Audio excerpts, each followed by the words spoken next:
Hi students, welcome to ఎకాని Venkateswara online classes. నేను మీ ఎకాని వెంకటేశ్వర్ని. ఆంధ్రప్రదేశ్ రాష్ట్రంలో DSC prepare అవుతున్నటువంటి అభ్యర్థుల కోసం నేను ఈరోజు ఒక టాపిక్ని ఎక్స్ప్లెయిన్ చేయడానికి వచ్చాను. అయితే ఈ వీడియో యొక్క ప్రధాన ఉద్దేశం ఏమనేసి అంటే, ఖచ్చితంగా రానున్నటువంటి కమింగ్ డిఎస్సి ఎగ్జామినేషన్లో ఈరోజు నేను చెప్పేటువంటి టాపిక్ ఏదైతే ఉందో ఆ టాపిక్ నుండి కంపల్సరీ ఒక బిట్ వస్తుందండి. ఒక బిట్ కంపల్సరీ వస్తుంది. ఓకేనా సార్? జాగ్రత్తగా గమనించండి. ఈ వీడియో చెప్పేదానికంటే ముందుగా మీరందరూ కూడా నా పర్సనల్ వాట్సాప్ ఛానల్లో జాయిన్ అవ్వాలనుకుంటే మీరు మన వాట్సాప్ ఛానల్లో జాయిన్ అవ్వండి. మన వాట్సాప్ ఛానల్ వచ్చి ఈ వీడియో కింద డిస్క్రిప్షన్లో లింక్ ఉంటుంది. ఆ లింక్ని క్లిక్ చేసి వాట్సాప్ ఛానల్ లింక్ ఉంటుంది. ఆ లింక్ నుంచి ఇచ్చేసి డైరెక్ట్ మన వాట్సాప్ ఛానల్కి వెళ్తారు. వాట్సాప్ ఛానల్కి వెళ్ళిన తర్వాత రైట్ సైడ్లో ఫాలో ఉంటుంది, ఫాలో కొట్టండి. ఫాలో కొట్టిన చోట బెల్ బటన్ ఉంటుంది. బెల్ బటన్ క్లిక్ చేస్తే నేను చేసే ప్రతి ఒక్క పోస్ట్ కూడా మీకు నోటిఫికేషన్ వస్తుంది. నేను రోజుకి 10 న్యూస్ పేపర్ల దాకా చదివి అందులో ఇంపార్టెంట్ కరెంట్ అఫైర్స్ ఏవైతే ఉన్నాయో ఆ ఇంపార్టెంట్ కరెంట్ అఫైర్స్ని మీకు మన వాట్సాప్ ఛానల్ ద్వారా పోస్ట్ చేయడం అనేది జరుగుతున్నది. వీటన్నిటిని మీరు ఉపయోగించుకోండి. ఇప్పటికే 2000 మందికి పైగా మన వాట్సాప్ ఛానల్లో ఉండడం అనేది జరిగినది. ఓకేనా? రైట్. నెక్స్ట్ అదేవిధంగా డిఎస్సి వాళ్ళకి నేను జీకే అండ్ కరెంట్ అఫైర్స్లో భాగంగా 1400 బిట్లు నేను తీసుకొచ్చాను. ఈ 1400 బిట్లు కూడా వన్ వర్డ్ ఆన్సర్స్లో ఉంటాయి, వన్ లైన్లో ఉంటాయి. మీరందరూ కూడా ఇప్పటి వరకు GK and current affairs start చేయనటువంటి వ్యక్తి కూడా ఈ 1400 బిట్లని ఈజీ మెథడ్లో ఒకసారి చదివితే వచ్చేసేటట్టు వన్ వర్డ్ ఆన్సర్స్లో వన్ లైన్లో ఈ బిట్స్ని ప్రిపేర్ చేయడం అనేది జరిగినది. ఈ 1400 బిట్లు కనుక మీరు పర్చేజ్ చేయాలనుకుంటే ఎకానమీ వెంకటేశ్వర్ అనే ఆన్లైన్ యాప్ని ప్లే స్టోర్కి వెళ్ళి డౌన్లోడ్ చేసుకోండి. డౌన్లోడ్ చేసుకుంటే ఈ 1400 బిట్లను పర్చేజ్ చేయండి. ఈ 1400 బిట్లు కూడా వన్ వర్డ్ ఆన్సర్స్లో వన్ లైన్లో ఉంటాయి. గత 60 ప్రీవియస్ పేపర్లు పరిగణలోకి తీసుకొని మీరు ఎస్ఏ రాస్తున్న, ఎస్ఏ ఇంగ్లీష్ అయినా, ఎస్ఏ తెలుగు అయినా, ఎస్ఏ లాంగ్వేజ్ ఉర్దూ అయినా, లేకపోతే మరొక సబ్జెక్ట్ అయినా, ఎస్జిటి వాళ్ళైనా, డిఎస్సి ప్రిపేర్ అవుతున్నటువంటి పిఈటి వాళ్ళైనా, ఎవరైనా కావచ్చు, డిఎస్సి ఆస్పిరెంట్ ఎవరైనా కావచ్చు, నేను ఇచ్చినటువంటి 1400 బిట్లని మీరు ఈచ్ అండ్ ఎవ్రీ పాయింట్ మీరు కనుక చదివినట్లయితే మరొక జీకే అండ్ కరెంట్ అఫైర్స్కి సంబంధించిన పుస్తకం చదవాల్సిన అవసరం లేదు. 100కు 100% నేను మాట ఇస్తున్నా. నేను ఈ వీడియో కాదు, ఈ వీడియో కంటే ముందు 3వ వీడియోలో 4వ వీడియోలో నేను కొన్ని టాపిక్స్ని ఎక్స్ప్లెయిన్ చేస్తున్నా. ఆ టాపిక్స్ని బాగా చదవండి. ఆ టాపిక్ నుండి రేపు కమింగ్ డిఎస్సి ఎగ్జామినేషన్లో ప్రశ్న లేకపోతే నన్ను ప్రశ్నించండి. ఓకేనా? అదే టాపిక్ని పరిగణలోకి తీసుకొని గత 60 ప్రీవియస్ పేపర్ పరిగణలోకి తీసుకొని మీకోసం డిఎస్సి వాళ్ళ కోసమే ప్రత్యేకంగా వన్ వర్డ్ ఆన్సర్స్లో వన్ లైన్లో స్టాక్ జీకే ఉంటుంది. 6 మంత్స్ 8 మంత్స్ కరెంట్ అఫైర్స్ కూడా ఇందులో ఉండడం అనేది జరుగుతుంది. ఈ 1400 బిట్లలో ఎక్కడ కానీ అవుట్ ఆఫ్ ఏరియా కానీ లేకపోతే అవుట్ ఆఫ్ జీకే కానీ 2 సంవత్సరాలు 3 సంవత్సరాల కరెంట్ అఫైర్స్ అందరూ యాప్లో పెట్టినట్టు నేను పెట్టడం లేదు. 8 మంత్స్ కరెంట్ అఫైర్స్ ఖచ్చితంగా అప్డేట్ ఉంది. మీరు ఒకసారి గమనించండి. ఓకేనా? ఇంకోటి ఏమనేసి అంటే ఈ 1400 బిట్లను కూడా మేము యాప్లో చదవలేము సార్. మన యాప్లో 399 రూపీస్కి నేనంతా ఆఫ్ పెట్టడం అనేది ప్రైస్ ఉంది. కానీ ఈరోజు మన యాప్లో ఆఫర్ కింద 299 రూపీస్ అనే దాన్ని పెట్టడం అనేది జరిగినది. మీరందరూ కూడా మన యాప్ని డౌన్లోడ్ చేసుకొని ఈ 1400 బిట్లను పర్చేజ్ చేయండి. రోజుకు 100 బిట్లు అనుకున్నా కూడా 14 రోజులు 1400 బిట్లు అయిపోతుంది. ఈ 1400 బిట్లు కూడా నేను యాప్లో డిజిటల్ రూపంలో మొబైల్లో చదవలేకపోతున్నాను సార్. ఈ 1400 బిట్లు కూడా నాకు పీడిఎఫ్ కావాలి సార్. ఆ పీడిఎఫ్ నేను జిరాక్స్ తీయించుకుంటాను సార్ అనేసి అంటే కూడా నేను ఆ జిరాక్స్ని కూడా ఆ పీడిఎఫ్ను కూడా పర్సనల్గా మీకు వాట్సాప్ ఛానల్లో షేర్ చేస్తాను. మీరు డైరెక్ట్గా దాన్ని జిరాక్స్ చేయించుకొని మీరు హ్యాపీగా చదువుకోవచ్చు. ఆ జిరాక్స్ కావాలనుకుంటే, ఆ పీడిఎఫ్ మీరు జిరాక్స్ కోసం కావాలనుకుంటే 9030539097కి వాట్సాప్ మెసేజ్ కానీ నార్మల్ కాల్స్ కానీ చేయండి.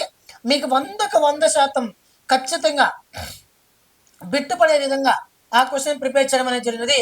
ఈ నెంబర్కి కాల్ చేయండి. 9030539097కి కాల్ చేయండి. ఓకేనా? ఈ నెంబర్కి కాల్ చేస్తే నేను మీకు పీడిఎఫ్ కూడా ప్రొవైడ్ చేసే ప్రయత్నం చేస్తాను. ఓకేనా? రైట్. ఇప్పుడు నేను ఒక టాపిక్ని ఎక్స్ప్లెయిన్ చేయడానికి మీ ముందుకు వచ్చానని చెప్పాను కదా. ఆ టాపిక్ పేరు ఏమనేసి అంటే యునెస్కో.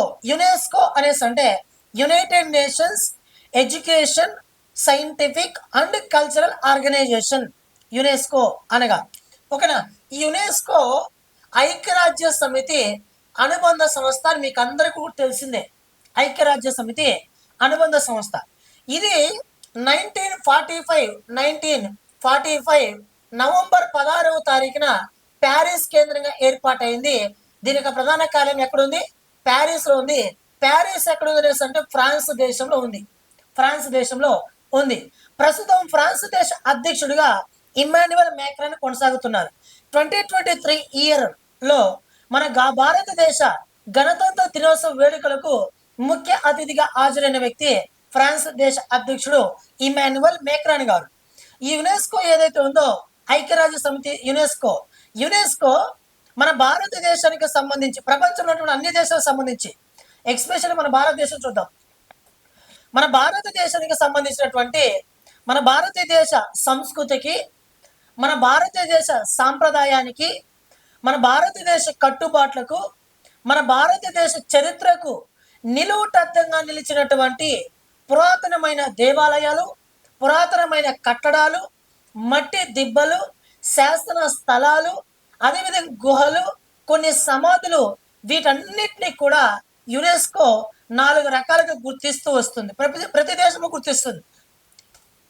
ప్రతి దేశంలో కూడా గుర్తిస్తుంది.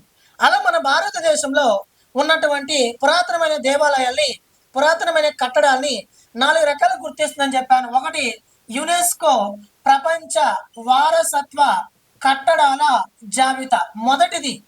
రెండవది ఏమనేసి అంటే యునెస్కో టెంటేటివ్ లిస్ట్ అనేసి అంటే తాత్కాలిక జాబితా. మన తాత్కాలిక జాబితా. మూడవది UNESCO intangible cultural heritage site list, ఇది మూడవది. నాలుగవది వచ్చి UNESCO creative cities network list, ఇది నాలుగవది. ఓకేనా? ఈ 4 రకాలుగా గుర్తిస్తూ వస్తుంది యునెస్కో. ఇప్పుడు మొదటిది ఏదైతే ఉందో ప్రపంచ వారసత్వ కట్టడాల జాబితాని మనం మొదటిసారిగా చూద్దాం. యునెస్కో చేత ప్రపంచ ఐక్యరాజ్య సమితి అనుబంధ సంస్థ అనేటువంటి యునెస్కో మన భారతీయ వారసత్వానికి, మన భారతీయ సంస్కృతికి నిలువుటద్దంగా నిలిచేటటువంటి పురాతనమైన దేవాలయాలు, పురాతనమైన కట్టడాలు, మట్టి దిబ్బలు, సమాధులు, అదేవిధంగా శాసన స్థలాలు, ఏవైనా గుహలు లేదా పురాతనమైనటువంటి ఏవైనా చారిత్రాత్మక నగరాలు, ఇలా ఏవైతే ఉన్నాయో వాటన్నిటినీ కూడా యునెస్కో ఎప్పుడు పడితే అప్పుడు ఎవ్రీ ఇయర్ అని కాదు, ఎవ్రీ మంత్ అని కాదు, ప్రతి 6 నెలలకు ఒకసారి అని కాదు, ఎప్పుడు పడితే అప్పుడు ఈ జాబితాను చేర్చుతూ ఉంటుంది. ఈ జాబితా పేరు యునెస్కో ప్రపంచ వారసత్వ కట్టడాల జాబితా. మన భారతదేశం నుంచి ఇప్పటి వరకు ప్రపంచ వారసత్వ కట్టడాల జాబితాలో గుర్తింపు పొందినటువంటి మొత్తం సంఖ్య వచ్చి 43 సంఖ్య గుర్తుపెట్టుకొని మోస్ట్ ఇంపార్టెంట్ 43. ఇందులో చివరిసారి గుర్తింపు పొందిన ఒకసారి చూద్దాం. 39వది రామప్ప దేవాలయం. ఈ రామప్ప దేవాలయం ఎక్కడుంది అంటే తెలంగాణ రాష్ట్రంలో కలదు. తెలంగాణ రాష్ట్రంలో కలదు. 40వది వచ్చి దోలవీర. ఈ దోలవీర ఏ రాష్ట్రంలో అంటే గుజరాత్ రాష్ట్రంలో ఉంది. ఏ రాష్ట్రం అమ్మా?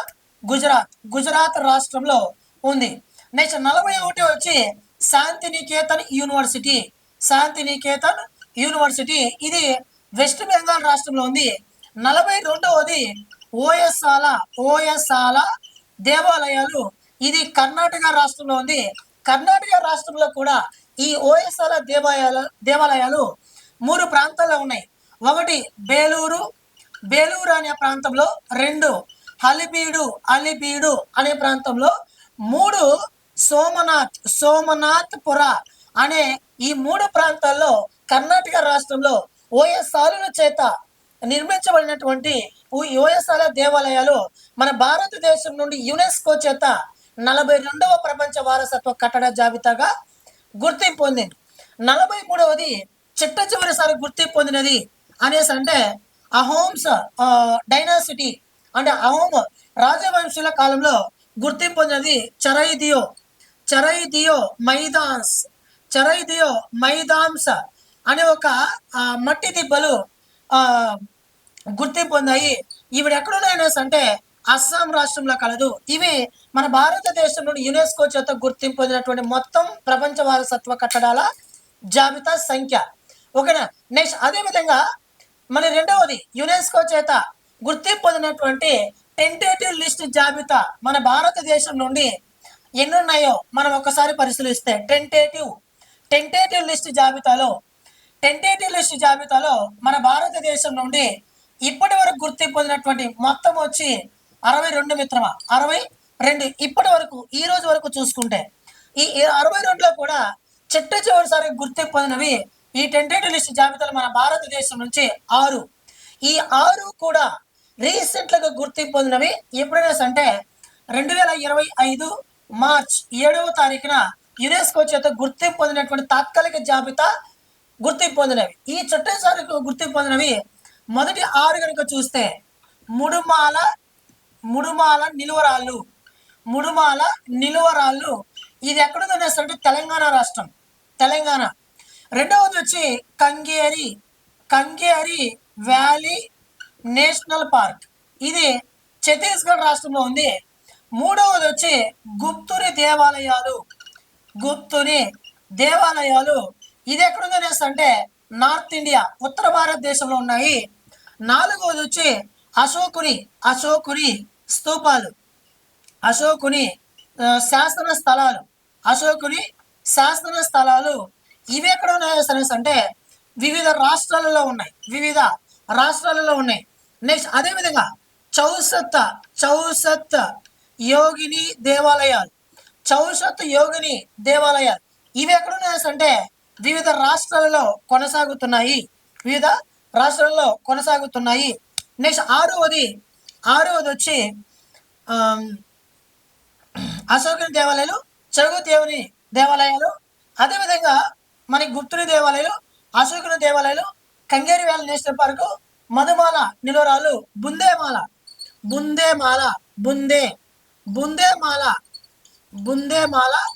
దేవాలయాలు ఇవి ఎక్కడున్నాయి అంటే నార్త్ ఇండియాలో మధ్యప్రదేశ్, ఉత్తరప్రదేశ్ రాష్ట్రాల్లో ఉన్నాయి. ఇవి మన భారతదేశం నుండి యునెస్కో టెంటేటివ్ లిస్ట్ జాబితాలో గుర్తింపు పొందిన మొత్తం కూడా. ఓకేనా. నెక్స్ట్ అదేవిధంగా మూడవది వచ్చి intangible cultural heritage site list. Intangible అనేసి టాంజిబుల్ అంటే తాకడం, ఇంటాంజిబుల్ అంటే తాకనటువంటిది ఇంటాంజిబుల్ హెరిటేజ్ సైట్లో ఇప్పటి వరకు గుర్తింపు పొందినవి మన భారతదేశం నుంచి 15 మిత్రమా. చిట్ట చివరిసారి గుర్తింపు పొందినవి 2. ఆ 2 కూడా ఒకటి 14వది దుర్గా పూజ ఏ రాష్ట్రం అనేసి అంటే వెస్ట్ బెంగాల్ రాష్ట్రం. దుర్గా పూజ వెస్ట్ బెంగాల్ రాష్ట్రం గుర్తుపెట్టుకోండి. నెక్స్ట్ 15వది వచ్చి గర్బా డ్యాన్స్ ఇది ఏ రాష్ట్రం అంటే గుజరాత్ రాష్ట్రం. ఇవన్నీ కూడా మన భారతదేశం నుండి ఇంటాంజిబుల్ కల్చరల్ హెరిటేజ్ సైట్లు గుర్తింపు పొందినవి. ఓకేనా. నెక్స్ట్ అదేవిధంగా 4వది UNESCO creative cities network list. మొత్తం మన భారతదేశం ఎన్ని గుర్తింపు పొందాయంటే 8 గుర్తింపు పొందాయి. చిట్ట చివరిసారి గుర్తింపు పొందాయి 2. ఆ 2 కూడా ఒకటి కోజికోడ్ ఏ రాష్ట్రం అనేసి అంటే కేరళ రాష్ట్రం. ఏ రంగంలో అనేసి అంటే సాహిత్యం అనే విభాగంలో. నెక్స్ట్ అదేవిధంగా గ్వాలియర్, కోజికోడ్ కానీ మరియు గ్వాలియర్. ఈ గ్వాలియర్ ఏ రాష్ట్రం అంటే మధ్యప్రదేశ్ రాష్ట్రం. ఏ విభాగం అంటే మ్యూజిక్ ఫీల్డ్. ఓకేనా.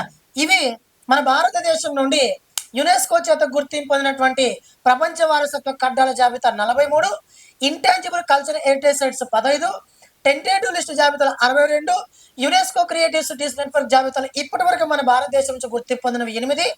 చిట్ట చివరిసారి గుర్తింపు పొందిన కోజికోడ్ కేరళ సాహిత్య విభాగంలో, అది గ్వాలియర్ మధ్యప్రదేశ్ మ్యూజిక్ విభాగంలో. అయితే ప్రపంచంలో అత్యధికంగా ప్రపంచ వారసత్వ కట్టడాలను జాబితాగా గుర్తింపు పొందినటువంటి దేశాలలో చూసుకుంటే మన భారతదేశ స్థానం 6వ స్థానం, మొట్టమొదటి స్థానం మనకి ఇటలీ దేశం అని గుర్తుంచుకోండి. నెక్స్ట్ అదేవిధంగా 2024 ఇయర్లో 2024 సంవత్సరంలో 46వ ప్రపంచ వారసత్వ కమిటీ సమావేశం ఎక్కడ ముగిసింది అనేసి అంటే ప్రాంతం పేరు గుర్తుపెట్టుకొని న్యూఢిల్లీ. ఏ దేశం అంటే మన భారతదేశం ఆతిథ్యం ఇచ్చింది. ఈ ఇయర్ 2025 ఇయర్లో జూలై 6వ తారీఖు నుంచి జూలై 16వ తారీఖు వరకు 47వ ప్రపంచ వారసత్వ కమిటీ సమావేశానికి ఆతిథ్యం ఇవ్వనున్న నగరం ప్యారిస్. ప్యారిస్ ఎక్కడ ఉందంటే ఫ్రాన్స్ దేశంలో ఉంది. ఓకేనా? ఇది మిత్రమా, గుర్తుపెట్టుకోండి మిత్రమా. ఇవి నేను ప్రతి ఒక్క టాపిక్ ఇలా ఇంపార్టెంట్ టాపిక్ ఏవైతే ఉన్నాయో ఆ టాపిక్ అన్నింటినీ కూడా కవర్ చేస్తూ మన యాప్లో 1400 బిట్లను తీసుకురావడం అనేది జరిగింది. ఈ 1400 బిట్లను చదివితే మీరు మరొక పుస్తకం చదవాల్సిన అవసరం లేదు. షార్ట్ కట్ గల పుస్తకం ఇదే. ఒక 60 నుంచి 70 పేజీలు మాత్రమే ఉంటుంది. Each and every point cover చేశాను. సదస్సులు, సమావేశాలు, అవార్డులు, అబ్రివేషన్, దినోత్సవాలు అన్నీ కూడా క్రీడా సంబంధిత సమాచారం అన్నీ కవర్ చేశాను. మీరు ఒకసారి గమనించండి. మన అకాడమీ వెంకటేశ్వర అనే ఆన్లైన్ యాప్ని ప్లేస్టోర్కి వెళ్ళి డౌన్లోడ్ చేసుకొని దీన్ని పర్చేజ్ చేసే ప్రయత్నం చేయండి. ఓకేనా? అదేవిధంగా మీరు ఇచ్చే ప్రతి ఒక్కరు మీరు అమౌంట్ నాకు చెల్లిస్తారు కదా, ఆ అమౌంట్లో కొంత భాగం దగ్గరలోనే నేను అందరికి పేదలకి అన్నం కూడా వండి పెట్టబోతున్నాను. నేను చేసేటటువంటి పేదల సహాయంలో ఈ కోర్సు కొనుక్కున్న ప్రతి ఒక్క విద్యార్థి సహాయం కూడా అందులో ఉంటుంది. మీకు ఇచ్చిన మాట ప్రకారం ఖచ్చితంగా నేను సాయం చేస్తాను. మే 30 వరకు కరెంట్ అప్డేట్ ఇస్తూనే ఉంటాను. ఓకేనా? అదేవిధంగా 1400 బిట్లు ఎవరైతే పర్చేజ్ చేశారో ఆ 1400 బిట్ల పైన నేను మే 10వ తారీఖు నుంచి ఎగ్జామ్స్ కూడా కండక్ట్ చేయబోతున్నా. అప్లికేషన్ మెథడ్లో జూన్ 5వ తారీఖున 25 రోజుల పాటు 1400 బిట్లను మళ్ళీ చదివిపించి ఆ 1400 బిట్ల పైన ఎగ్జామ్ పెట్టి అప్లికేషన్ మెథడ్ క్వశ్చన్స్ అలవాటు చేసి నిన్ను ఎగ్జామ్కి పంపించే బాధ్యత నాది మిత్రమా. ఓకేనా? కాబట్టి మన యాప్ని డౌన్లోడ్ చేసుకోండి, పర్చేజ్ చేయండి. మన ఛానల్ నచ్చితే సబ్స్క్రైబ్ చేసుకోండి. ఈ వీడియో నచ్చితే లైక్ చేయండి. మీ ఫ్రెండ్స్కి లింక్ని షేర్ చేయండి. Thank you to all.